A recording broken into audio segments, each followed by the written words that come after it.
Bi ye sibiri don ye février kalo tile 7 san 2026 Bamako News TV jabaranin filɛlibagaw a ye aw bisimila an ka kunnafoni sentelimanw kɛnɛ kan. Kunnafoni daminɛna kunnafoni jɔnjɔn dɔw ye a yira k'a fɔ ko min ye jagokɛlaw ka ɲɛmaaso o ɲɛmaakɔrɔ ni o ye monsieur Yusufu Bacili ani maa 4 bɛ yen ani minnu kun jalakira ɲɔgɔn fɛ awa ko ana kɛ u bilala jumadon wulada yɛrɛ fɛ nɛgɛ kanɲɛ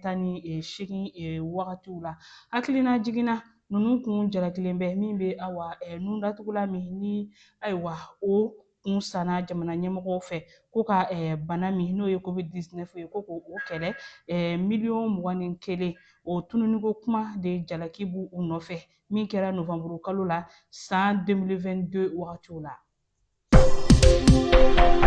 Halisa an bɛ to ni Mali kunnafoniyaw ye farikolo ɲɛnajɛ nasiraw la jɛkulu min bɛ yen n'a bɛ farikolo ɲɛnajɛ koɲɛ ɲɛnabɔ diɲɛ kurukala bɛɛ lajɛlen kunna n'o ye FIFA ye ani jɛkulu min fana bɛ yen nɔ ni o bɛ farafinna ndolantan koɲɛw ɲɛnabɔ n'o ye CAF ye olu kɔni sɔnna a ma k'u jɛra n'a ye k'a fɔ min ye Mali ndolantankulu ɲɛnabɔ kulu ye n'o ye FEMAFOOT ye u ye baarabila min kɛ k'u sɔnna a ma nka k'u b'a ɲini ko ka jɛrɛ kura labɛn n'o ye Assemblée Générale Extraordinaire ye jɛrɛ balilen walasa ɲɛmaa kura bɛ se ka ɲini FEMAFOOT la Mali kɔnɔna yan cogoya min na.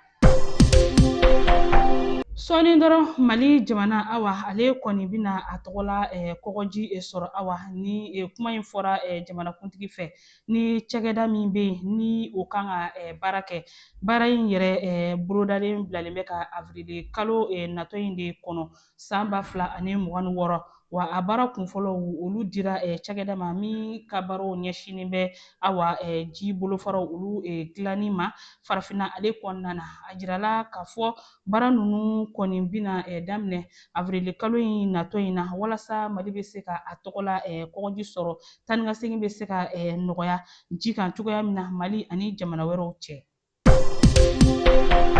Kibaruya duman ye nin ye an ka jamana kɔnɔ kunnafoni dɔw ye a yira k'a fɔ awa Mali ye a yɛrɛ tɔgɔla sanubɔ cakɛda sɔrɔ sanubɔ cakɛda min ni Mali ye a sigi sen kan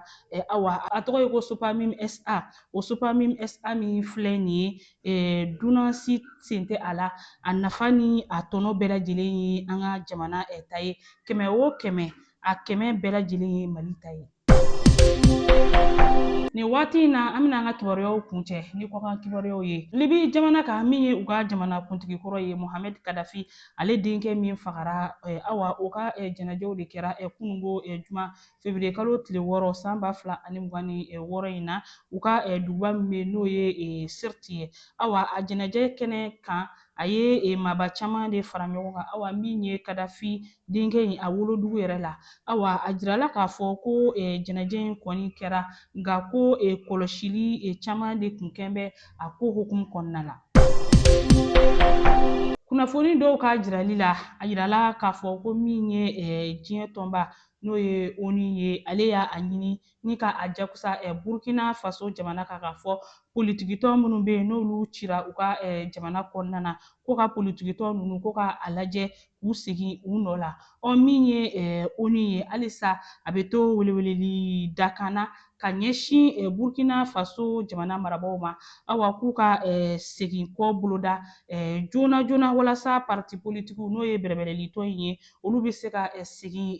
u yɛrɛ ma cogoya min na u bɛ se ka jɔ u kolo la Burkina Faso ale jamana kɔnɔna la ni ne bɛ dan sigi bi an ka kunnafoni sentelimanw na aw ni ce aw ka ɲɛmadali ani aw ka kulomajɔw la aw k'an bɛn don n'a nataw la.